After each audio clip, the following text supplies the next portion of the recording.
आप ये video YouTube पर देख रहे हैं तो हमारे चैनल को सब्सक्राइब करें और बेल आइकन को दबाना ना भूलें। महर्षि वाल्मीकि जी थे, जिसमें सीता जी को निकाल दिया था घर से भगवान श्री रामचंद्र जी ने। वो गर्भवती थी। महर्षि वाल्मीकि जी के आश्रम में जाकर उन्होंने शरण ली, वहां रहने लगी, पुत्र को जन्म दिया। उसके बाद एक दिन जब वो उसका नाम लव रख दिया, जब लव 8-9 महीने का हो गया, वो 1 वर्ष का हो गया, सीता जी कपड़े धोने के लिए दरिया पर जाया करती थी प्रतिदिन, और बच्चे को पालने में सुला जाया करती थी। और वाल्मीकि जी से प्रार्थना करके जाती थी, पिताजी बच्चे का ध्यान रखना। कि जा बेटा, मैं ध्यान रखूंगा। एक दिन ऐसा हुआ कि महर्षि जी समाधिस्थ हो गए थे और सीता बच्चे को वहीं लेटाकर चली गई, ये कहकर के पिताजी ध्यान रखना। कुछ देर के बाद उसको ध्यान में आया कि पिताजी यानी ऋषि जी साधना कर रहे हैं, हो सकता है उसकी आंखें ना खुले, देर तक समाधिस्थ बने रहें, कहीं पीछे से कोई बच्चे को पशु पक्षी उठा ना ले जाए। ये सोचकर वापस जाकर बच्चे को उठा लाई। वाल्मीकि जी जब समाधि अपनी साधना से उठे, देखा बच्चा है नहीं। अब वाल्मीकि जी ने देखा कि भी लड़की पहले दुखिया बहुत है और बच्चे के अभाव में या टक्कर मार मार कर मर जाएगी, मेरे से देखा नहीं जाएगा। इसलिए अपनी भक्ति शक्ति से उसने डाब के पत्ते तोड़े, कुश के, कुशा बोलते हैं, कुश बोलते हैं डाब को, एक घास होता है। डाब के पत्ते तोड़े, उनको ऐसे मला और अपनी मंत्र शक्ति से और पुत्र एक लड़का बना दिया और वो लेटा दिया वहां पर 1 वर्ष की आयु का। अब सीता वापस आई, उसने पूछा पिताजी ये दूसरा लड़का किसका है? तब ऋषि जी ने देखा कि लड़की तो बच्चे को गोद में लिए हुए है। तब उसने कहा बेटी ये भी तेरा ही है। तब उसने सारी कहानी बताई कि बेटी तू कहकर गई थी कि बच्चे को ध्यान रखना, और प्रतिदिन कह के जाती थी। आज मैं देर से समाधि से उठा तो मैंने सोचा लड़की बच्चे को यहीं लेटाकर गई होगी और बच्चा नहीं है, कोई उठा ले गया होगा पक्षी पशु, और बेटी रोएगी, इसलिए मैंने ये एक पुत्र तेरे लिए और अपनी सबद शक्ति से बना दिया। अब दोनों को पाल। अब सीता ने उन दोनों को पुत्र रूप में पाला, उसका नाम कुश रख दिया। लव और कुश ये 2 पुत्र थे। तो कहने का भाव यह है कि ऐसे चमत्कार जो होते हैं इनको बोलते हैं परिचय, इसको पर्चा बोलते हैं, चमत्कार बोलते हैं। इन चमत्कार मात्रों से इन चमत्कारों मात्र से हम परमात्मा नहीं मान सकते प्रत्येक व्यक्ति को। इसके साथ साथ और बहुत से भी लक्षण होते हैं। पुण्यात्मा, अब हम आपको परमेश्वर कबीर जी के विषय में जानकारी देंगे। इसी के पैरेलल के श्री कृष्ण जी ने मोर ध्वज के पुत्र को जीवित कर दिया।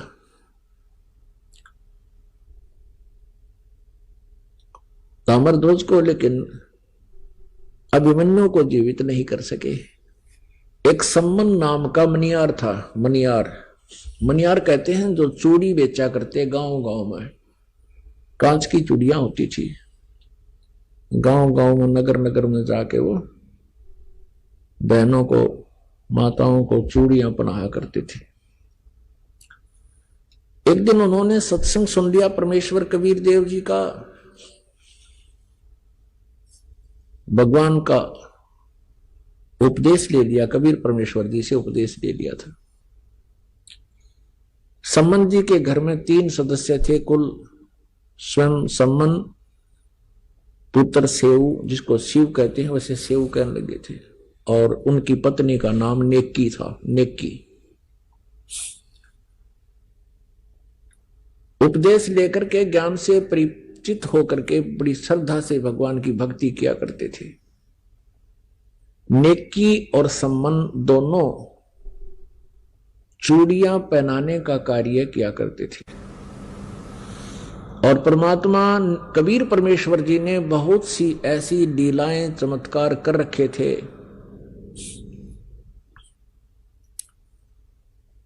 तो वो बताया करते थे, जहां भी चूड़ियां पहनाने जाते थे, एक पंथ दो काज किया करते थे। चूड़ियां पहनाने का उड़े के 2-2 घंटे लग जाते, 4-5-10 बहनें आ जाती, उनको सत्संग सुनाया करते थे। उनके हाथ में जैसे धागा लगा हुआ है, वो पूछा करते थे कि ये धागा कैसा बांध रखा है।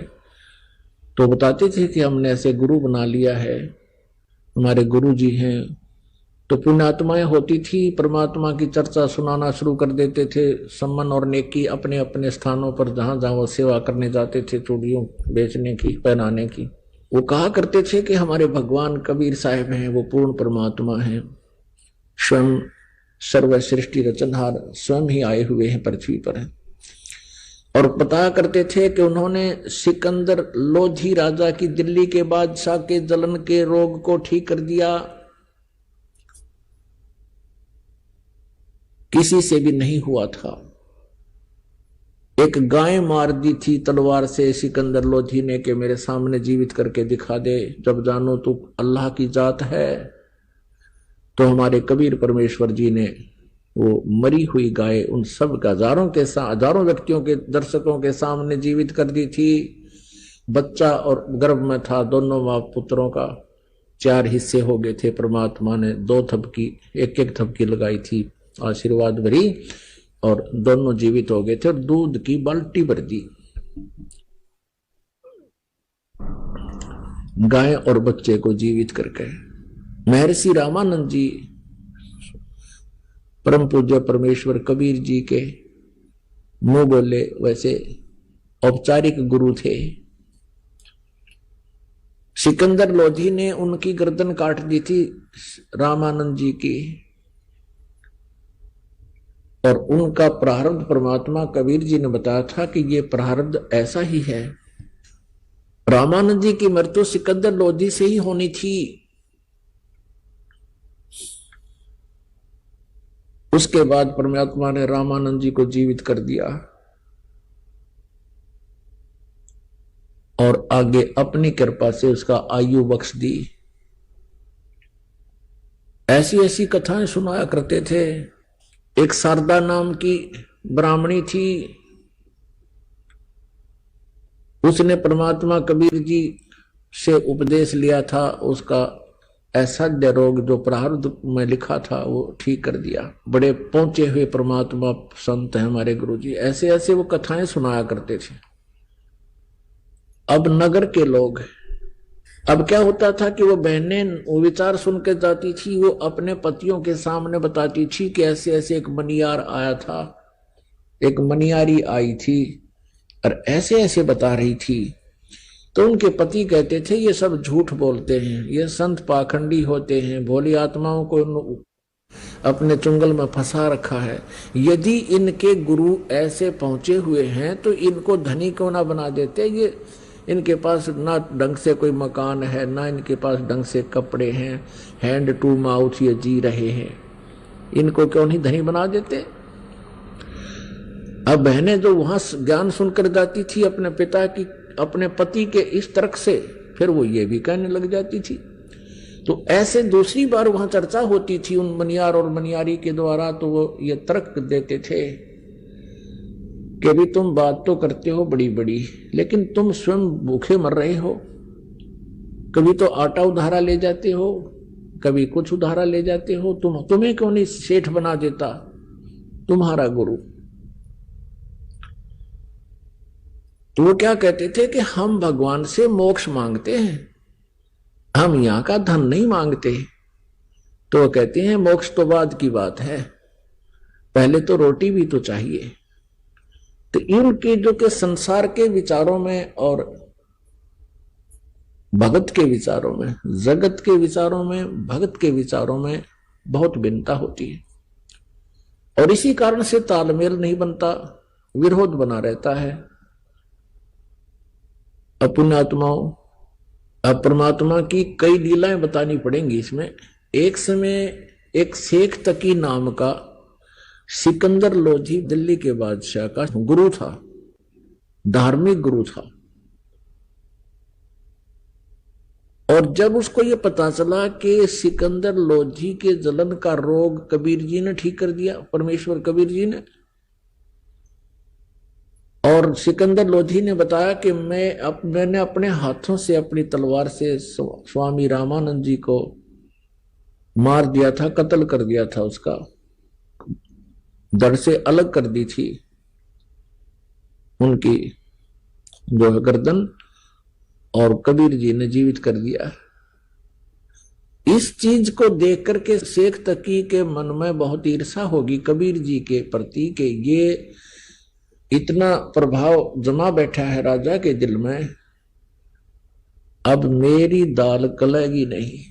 और जब तक मैं कबीर जी को सिकंदर लोधी बादशाह के हृदय से नजरों से नहीं गिरा दूंगा, तब तक मेरी रीवैल्यू नहीं होगी। इस सोच से, इस दृष्टिकोण से उसने कबीर जी को नीचा दिखाने के लिए, एक दिन राजा काशी से आ रहा था सिकंदर लोधी, साथ में कबीर जी भी थे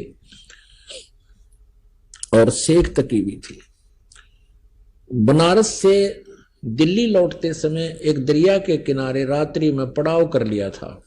अब शेख तकी ने कहा था, शेख तकी ने कहा कि राजन, मैं इसको तब मानूंगा कबीर को कोई शक्ति युक्त है, मेरे सामने कोई मुर्दा जीवित करके दिखा दे। ये तो जादूगर है। सिकंदर आपने उनकी गर्दन काट दी, इसने तुरंत जीवित कर दी होगी। जब जानू किसी मुर्दे को जीवित करके दिखाए तब मानू मैं, अन्यथा मैं सब मुसलमानों को कह दूंगा कि सिकंदर लोधी हिंदू बन गया है, इसने हिंदू गुरु बना लिया। इस बात का सिकंदर लोधी को पता था कि मुसलमान भोली श्रद्धालु मुसलमान जितने भी हैं वो शेख तकी के प्रत्येक आज्ञा का पालन करते हैं। इसने एक बार ये आग लगा दी तो तेरा राज्य नहीं रहेगा। चिंतित हुआ सिकंदर लोधी, तब परमेश्वर कबीर जी ने कारण पूछा तो कारण बताया कि ये शेख तकी ऐसे ऐसे कह रहा है भगवान,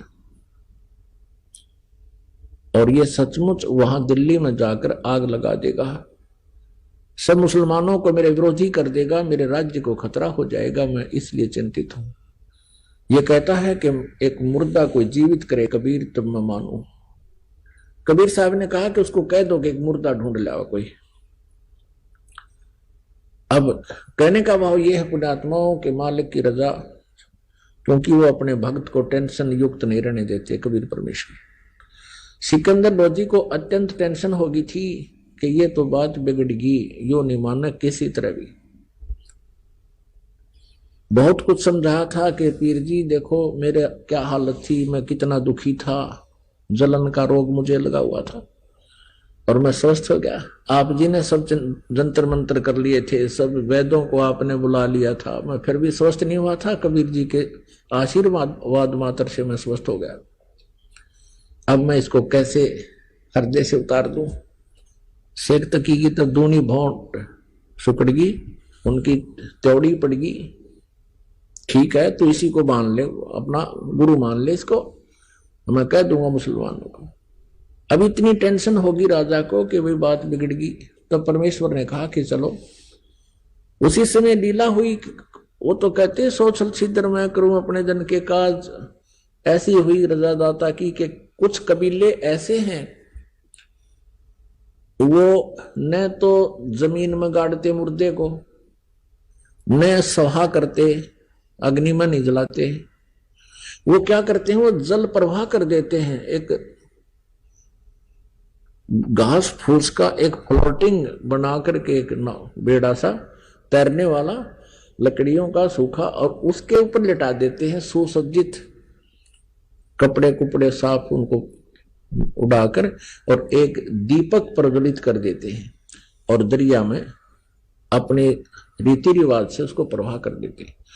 ऐसे जल प्रवाह किया हुआ एक मुर्दा आ रहा था। 12-13 वर्ष की आयु का शरीर था उस बच्चे का। अब सुबह सुबह सभी खड़े थे, कोई नहा रहा था, कोई भोजन बना रहा था। किसी ने देखा कि मुर्दा आ रहा है तो शेख तकी ने कहा कि बुला ले तेरे कबीर को, कर दे मुर्दे को जिंदा। अब कबीर परमेश्वर जी ने कहा कि शेख तकी पहले आप प्रयत्न करो, कहीं बाद में ये कहे कि मैं भी कर देता इसको। शेख तकी ने किए जंतर मंतर, वो मुर्दा चला गया 2-3 फरलांग यानी 1800 फुट डाउन स्ट्रीम में, नीचे को जल बह रहा था उधर को। तब शेख तकी ने कहा कि ये चाहता था कबीर जी कि मेरे सिर से बला टल जाए, मुर्दे कभी जिंदे होते वो तो कयामत के समय होंगे। तब परमेश्वर कबीर जी ने कहा कि ठीक है। ऐसे इशारा किया था मालिक ने उस मुर्दे को जो जा रहा था नु बह करके, उसको ऐसे कर दिया, वो वापस चल पड़ा जैसे इंजन वाली नौका वापस चल पड़ती है दरिया के फ्लो के विपरीत, बहाव के विपरीत। ऐसे अप स्ट्रीम को और आ गया और वहां आकर के रुक गया जहां कबीर परमेश्वर विराजमान थे, खड़े थे, आए है उपस्थित थे। मुर्दा से ऊपर रुका हुआ है जैसे नौका हो और नीचे से दरिया की तरंगे बह रही है, लहरें। तब परमेश्वर ने कहा कि हे जीवात्मा, कबीर परमेश्वर जी ने कहा कि हे जीव,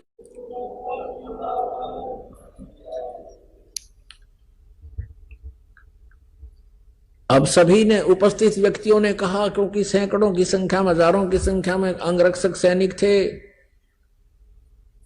और राजा भी सारे थे। तब उन्होंने कहा कि हे कबीर जी, आपने तो कमाल कर दिया, लड़के का नाम कमाल रख दिया। और 12-13 वर्ष की आयु का पुत्र था, लड़का था किसी का, वो अपने पुत्र के रूप में परमेश्वर ने पाला पोसा। उस पुनर्जन्म प्राप्त प्राणी को भक्ति दी, अपने पास रखा पुत्र रूप में।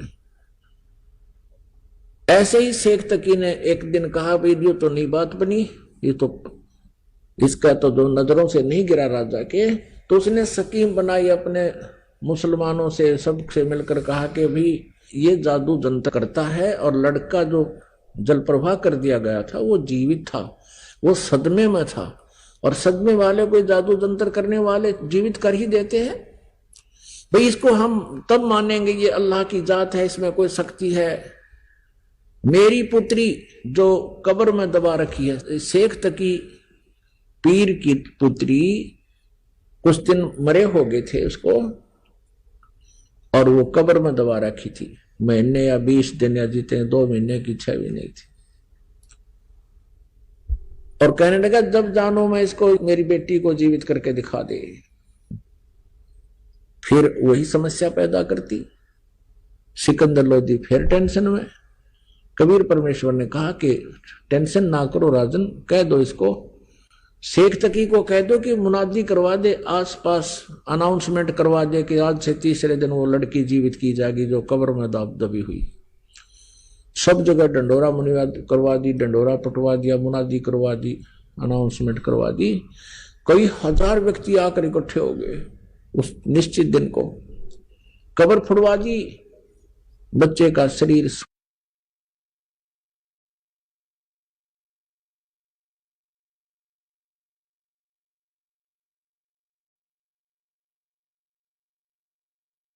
सूखा पड़ा था। अब परमात्मा ने कहा कि शेख तकी तू भी कर ले ट्राई कर दे, फिर बाद में कहा मैं जीवित कर दूं। तो उपस्थित व्यक्तियों ने कहा कि भगवान अगर ये कुछ करने योग्य होता अपनी बेटी ने कौन मरने देता, इसके पास कुछ नहीं है, आप दया करो। तब परमेश्वर ने कहा कि हे शेख तकी की लड़की तू जीवित हो जा। वो जीवित नहीं हुई। दोबारा फिर कहा परमात्मा ने कि शेख तकी की लड़की जीवित हो जा, नहीं हुई। तीसरी बार फिर कहा, नहीं जीवित हुई। अब शेख तकी ने बंगड़ा पा दिया, नाचर कूद, क्या देखा, ढोंगी का ढोंग पकड़ा गया। अब कर देना जीवित, अब कर देना जीवित। अब उस शेख तकी पाप आत्मा को अपनी पुत्री के जीवित न होने का गम नहीं था, और परमात्मा की पराजय की खुशी मना रहा था। कहते हैं राज तजना सहज है, सहज तरिया का ने, और ये मान बढ़ाई ईर्षा दुर्लभ तजनाई, और ये तजे बिना भगवान नहीं मिल सकता। तब परमात्मा ने क्या कहा कबीर जी ने कि हे जीवात्मा, जहां भी है तू, कबीर हुक्म से वापस आ जा और इस बच्ची के शव में प्रवेश कर और जीवित होके बाहर आ जा। इतना कहते ही उस शरीर में हलचल हुआ, ऐसे कंप कपी, और एकदम वह बेटी खड़ी हुई। 12-13 वर्ष की उम्र की आयु थी उस समय उस लड़की की भी, और बाहर आकर दंडवत प्रणाम किया कबीर परमेश्वर को। सबने कहा कमाल कर दिया भगवान, कमाल कर दिया। कोई 1000 व्यक्ति इकट्ठे थे, देख रहे थे इस दृश्य को।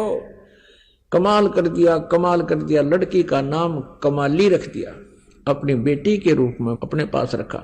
अब कबीर परमेश्वर जी ने कहा कि जा बेटी अपने पिता शेख तकी के साथ।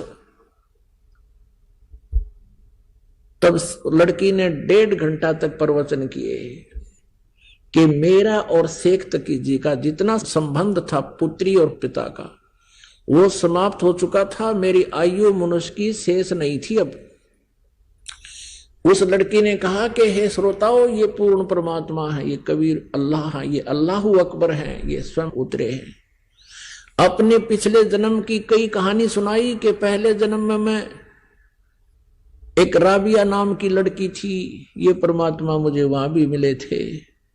4 वर्ष मैंने इनकी भक्ति की थी, फिर वह साधना त्याग दी थी, लोक लाज में आ गई थी। उसके कारण मुझे फिर एक और मनुष्य जीवन मिला बंसुरी का। और 30 मैंने भी गलती की थी लोगों। अब मैं बोलूंगी नहीं इस भगवान को, इन्होंने मेरी दिव्य दृष्टि खोल दी है और मुझे पिछला ज्ञान हो गया है। उसके बाद वो लड़की ने धिक्कार दिया शेख तकी को कि तू मनुष्य नहीं शैतान है, भगवान आए हैं तो ईर्षा कर रहा है। वो कहता है इसने मेरी लड़की को बहका लिया, जद्दू जंत्र कर दिया, इसमें कोई प्रेत छोड़ दिया, इसकी ओर ही बोल रही है। माना नहीं वो नालायक। लेकिन अन्य हजारों, कोई हजारों की संख्या में उपस्थित व्यक्तियों ने परमात्मा की जय जयकार की और नाम लिया, उपदेश लिया और शिष्य बन गए। अपनात्मा परमात्मा की परिभाषा को समझने के लिए बहुत से प्रमाण आपको देने पड़ेंगे, और तभी हम भगवान को पहचान सकेंगे। जब तक हम भगवान को नहीं पहचानेंगे, परमेश्वर को, हम अपना कल्याण नहीं करवा पाएंगे, क्योंकि हमें कोई ना कोई भ्रमित कर ही देता है। काल का दूत कोई ना कोई ऐसी स्टोरी सुना देगा जिससे आपको विचलित कर देगा। लेकिन इन प्रमाणों से आप विचलित नहीं हो सकते।